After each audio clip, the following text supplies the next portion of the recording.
Bismillahirrahmanirrahim. Assalamualaikum warahmatullahi wabarakatuh. Selamat pagi teman-teman. Kembali lagi ya di titik balik perubahan. Sebelum kita awali kelas kita pagi ini, kita berdoa terlebih dahulu sebagai wujud kesyukuran atas nikmat, rahmat, dan kepahaman dalam titik kelas kita pagi ini. Berdoa silakan. A'udzubillahi minasyaitonirrajim. Bismillahirrahmanirrahim. Rabbi zidna ilma warzuqna fahma birahmatika ya arhamar rahimin. Amin. Monggo. Oke. Bismillahirrahmanirrahim. Assalamualaikum warahmatullahi wabarakatuh. Selamat pagi ya, teman-teman. Kemarin kita nggak TBP ya, ternyata ya. Iya. Full. Ada yang nanya gitu, kok nggak TBP ini gimana ini Mas Cam ini? Ya, kemarin tuh pagi-pagi itu masih lanjut sesi transendensi dengan peserta kopdar ya. Sampai malam malah masih lanjut sesi transendensi. Tapi alhamdulillah ini ya, lama di Surabaya berat badan tidak bertambah. Ketat. Tidak bertambah tapi juga tidak turun gitu. Aman lah. Nggak kayak sebelumnya, naik. Oke, kita lanjutin ya program kita. Bismillahirrahmanirrahim. Assalamualaikum warahmatullahi wabarakatuh. Selamat pagi ya. Jika Anda memperhatikan apa yang sebenarnya dilakukan oleh pikiran Anda akan tahu bahwa sebenarnya ia selalu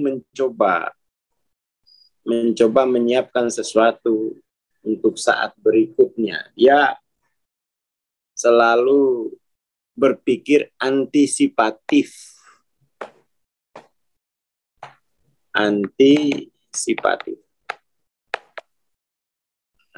Antisipatif ini ada dua kemungkinan nih arahnya. Ya kan, kansnya itu makin besar, peluangnya makin besar, membesar, atau peluangnya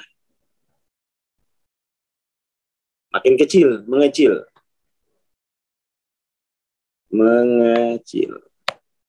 Kalau peluangnya makin besar, itu senang. Kalau peluangnya makin kecil, ya bisa sedih. Ini namanya mulur mungkret. Kalau bahasa Jawanya ya. Mulur mungkret. Itu sifat pikiran. Kalau dalam bahasa kabru jiwa itu sifatnya kromodomso.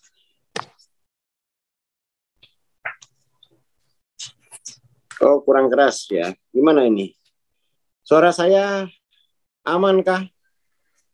Aman, Kang, aman. Aman, oke. Jadi sifat pikiran itu selalu sebentar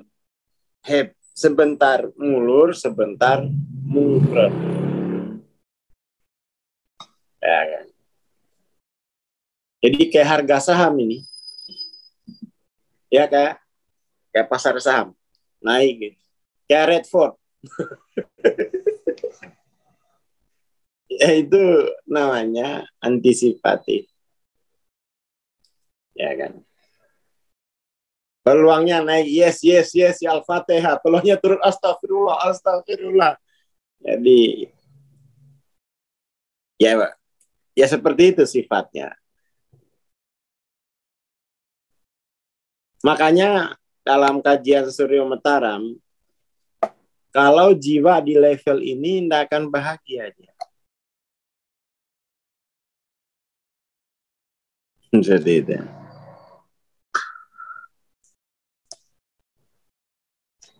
Jadi ini penderitaan karena keadaan ya. Sebentar susah, sebentar senang.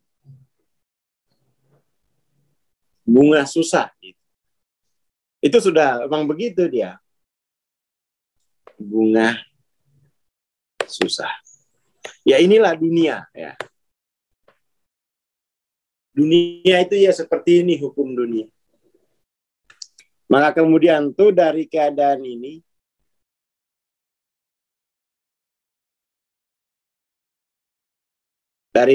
ini muncul filsafat stoik yang tidak bisa kamu kontrol, jangan kamu harapkan akan naik. Ya kan? Muncul filsafat ya untuk peace of mind gitu kan. Bagaimana ini?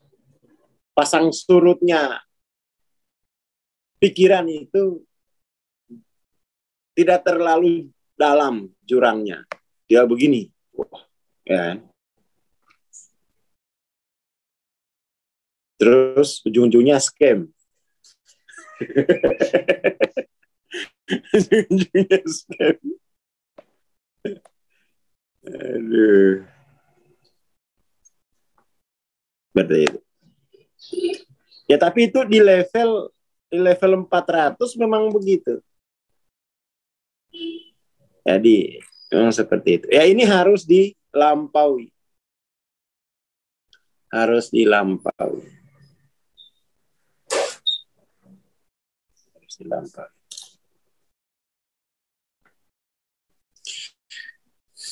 Pada saat berikutnya, sekitar 1/10.000 detik yang seseorang alami, mereka tidak pernah mengalami realitas. Jadi sudah secepat 1/10.000 detik, realitas itu sudah hilang. Yang dialami adalah interpretasi ego terhadap realitas. Yang kita jadi grafik bunga susah ini, grafik mulur mungkret ini, itu adalah interpretasi. Berarti itu terjadi 1/10.000 detik kecepatannya. Sudah hilang realitas itu. Sudah hilang. Ya sudah hilang.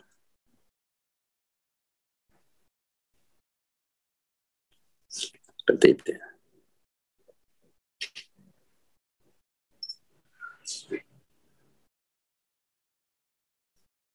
Jadi apa yang kita antisipasi, ya itu sebenarnya bukan realitas sesungguhnya. Itu hanya tafsir realitas oleh ego. Oleh ego.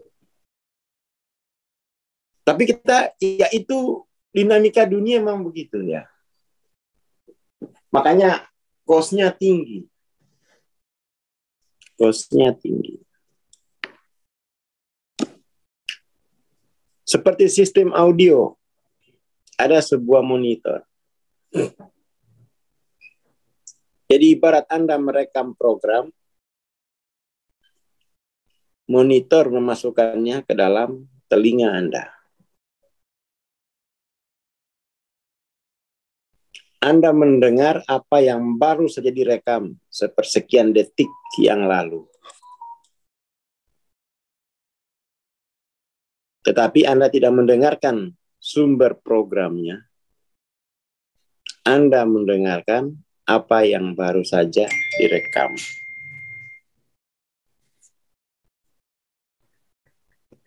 Seperti itu. Sebagian besar orang mengalami rekaman monitor interpretasi dari peristiwa-peristiwa. Dari peristiwa-peristiwa. Dan ini memang bisa dibilang manusiawi. Disinilah kemudian tuh katakan syariat, ya, syariat agama mengatur peluang membesar mengecilnya ini, biar tidak bikin depresi, biar tidak bikin stres berat. Itulah agama itu kemudian melihat ada kemanusiaan kita yang begini, maka peluang membesarnya itu diberi ambang toleransi maksimal, kiri dan kanannya. Mengecilnya segini, kalau gini kamu udah melampaui batas. Kalau segini kamu udah melampaui batas. Dikelola, bukan dimatikan. Kalau dimatikan lah gimana kita? Ya kan? Gimana ceritanya mau dimatikan? Tapi ada pengelolaannya. Biar bisa mencapai ketentraman itu. Gitu. Jadi ombaknya itu enggak kayak gini. Masih di dalam rel syariat gitu kan. Oh itu aman. Nah itu agama akan mengatur itu. Tapi kalau kita tidak pakai lagi aturan itu, wah udah. Itu kita masuk ke segitiga bermuda. Kemanusiaan kita terancam dalam segitiga bermuda, wes. Segitiga bermuda. Jadi bukan kemudian tuh pikiran itu dihilangkan semuanya. Enggak dikelola saya. Di agama sudah menggariskan. Batas ambang minimalnya itu segini masih aman. Artinya jiwamu itu masih bisa nerima. Ya, apa namanya itu, gelombang-gelombang kecil. Tapi kalau sudah segini jadi badai, kamu enggak kuat. Sudah diukurkan sama nabinya itu. Sudah dikasih SOP. Nah, kadang kita nggak terapkan dalam kebudayaan. Ya selesai. Rumah sakit makin hari makin banyak. Makin hari makin banyak. Seperti itu. Banyak yang stres.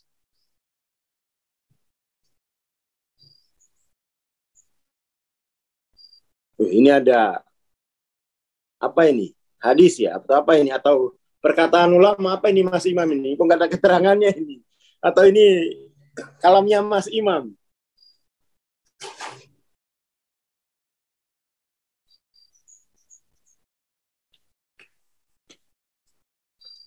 Seperti itu. Oh Al-Hikam, ya. Kirain kaulnya Mas Imam ini ya. Yang lain belajar ke Magetan aja ini udah jadi nih. Jadi itu enaknya kalau ada syariat. Kita enggak stres. Karena sudah ada batas toleransi bunga susah itu. Itu Nabi yang mengukurkan itu. Tapi kalau kita enggak mau pakai ukuran itu ya silakan. Silakan. Rumah sakit masih butuh pasien.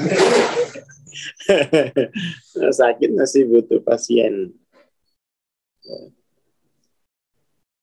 Jadi sebenarnya itu memang kalau kita pahami dari kesadaran itu ajaran-ajaran agama itu ya untuk kita sendiri. Untuk kita sendiri. Untuk ketentraman kita. Jadi karena ada nature semacam itu, nature pikiran gitu ya. Maka kemudian itu sudah diaturkan bagaimana keadaan pikiran itu tidak menggoncang kemanusiaan kita. Ada batas toleransi goncangannya kan. Disitulah budaya itu ya kan. Budaya itu kan mengatasi goncangan. Kayak misalnya ini ya, kayak misalnya ini kan ada Mas Risman di kantor. Ini kan bagi yang tidak mengerti ini, dia kan belajar kesadaran dulu nih, nggak sekolah dulu. Itu bagi yang tidak mengerti budaya kesadaran. Wah, pikirannya itu kemana-mana. Masa depannya udah madesu ini pasti. Nggak sekolah kok. Ya, tapi karena dia mengerti ini enggak, saya ini lagi menempuh jalur pencerahan. Insya Allah nanti nggak ada yang madesu. Nanti saya bisa tolong semua. Itu. Jangan, insya Allah nanti anakmu yang madesu. Jangan, Risman. Ya, insya Allah nanti saya nggak akan ada yang madesu nanti. Saya nanti ajarin pencerahan semua. Seperti itu. Jadi dalam pikiran itu terjadi proses mentalisasi. Mentalisasi yang memproduksi komentar. Apa namanya itu? Komentar ini kan dilakukan oleh penonton ini. Ya, mentalisasi itu oleh penonton. Penonton yang pasif namanya pengamat. Penonton yang ikut-ikut cawe-cawe, pengamat yang ikut cawe-cawe namanya penonton. Jadi ada bedanya pengamat dan penonton itu. Kalau penonton itu ikut komentari, ikut cawe-cawe gitu. Punya kepentingan emosional terhadap pemain. Tetapi kalau pengamat itu dia pasif emosinya. Objektif saja. Kalau penonton itu terlibat emosinya. Hantam kakinya. Kayak tim bola di kampung saya dulu. Pokoknya kalau nggak dapat bolanya, dapatkan kakinya gitu. Kita udah puas kata penontonnya gitu. Ya di kampungnya begitu. Pokoknya kalau nggak dapat bolanya, hantamkan kakinya. Kami udah puas pokoknya. Tawuran aja lah.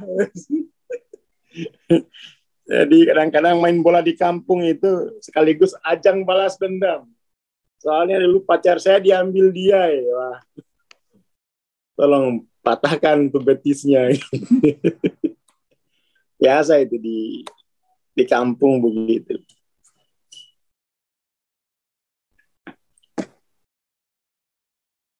Kecuali diminta, pemikiran itu kesia-siaan. Maksudnya itu, ya memang begitu ombaknya itu. Kesia-siaan itu bisa benar, bisa tidak. Tapi kalau benar bukan karena prediksinya benar, memang seharusnya begitu. Kan takdir kan.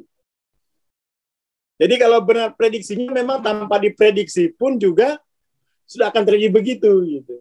Tapi memang lebih enak kalau diprediksi. Soalnya Pak Ego bisa mengklaim, "Wow, prediksiku mantap ini. Senggol dong." gitu. Padahal tanpa diprediksi pun hal itu akan tetap terjadi. Tapi memang lebih enak kalau prediksi. Lebih enak. Ya ada gengsinya dikit. Ada gengsinya.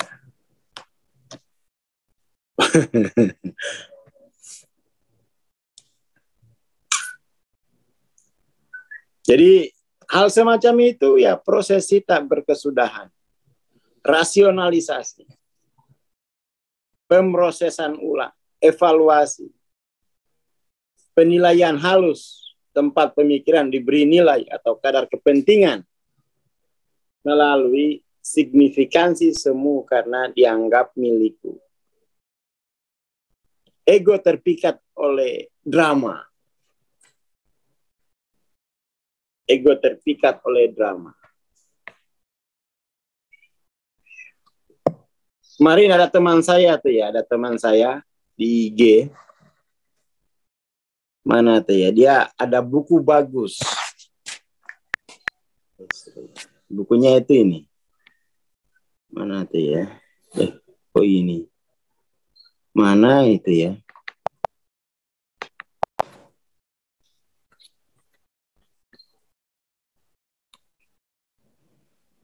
Jadi ada buku bagus tuh bagaimana mengatasi drama di dalam keluarga. Seperti itu.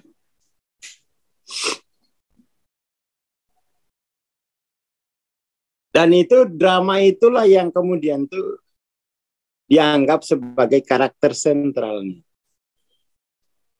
Jadi selalu ada drama.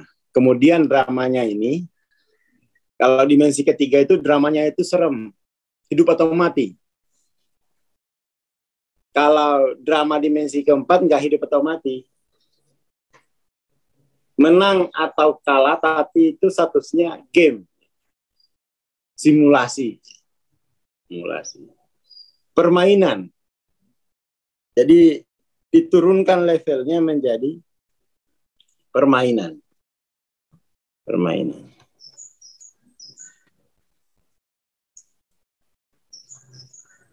Saya kira itu dulu ya. Dan obatnya ini cuma satu. Kita kan berdrama ini karena itu adalah kita anggap sebagai karakter sentral kita sendiri. Artinya karakter sentral itulah rasa kesayaan kita kan.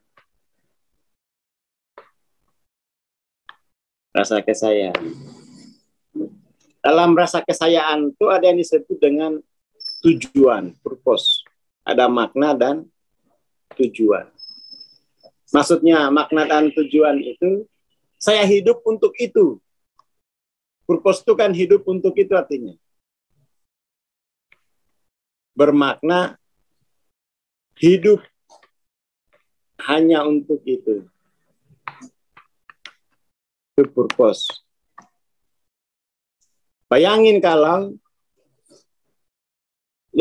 level keempat ini, level rasa kesayaannya itu adalah dramatis. Artinya saya hidup untuk menjalankan drama itu. Mau nggak hidup untuk itu?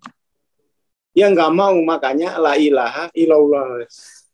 Saya hidup untuk, purpose saya itu ilahnya itu ilallah, untuk memperagakan fitur-fitur keilahian.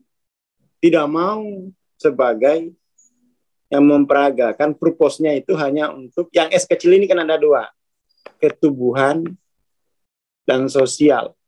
Purpose-nya kok rasa kesayaan kok dari sosial dan ketubuhan nggak mau, langsung la ilaha illallah ke sini aja. Purpose-nya itu adalah hidup di dunia untuk memperagakan kesayaannya kan gitu. Terima kasih. Assalamualaikum warahmatullahi wabarakatuh. Waalaikumsalam warahmatullahi wabarakatuh. Terima kasih Bang Fuad, terima kasih teman-teman. Insya Allah kita masih akan bertemu juga ya di dapur. Ditunggu aja informasi dan pengumuman. Terima kasih. Assalamualaikum warahmatullahi wabarakatuh.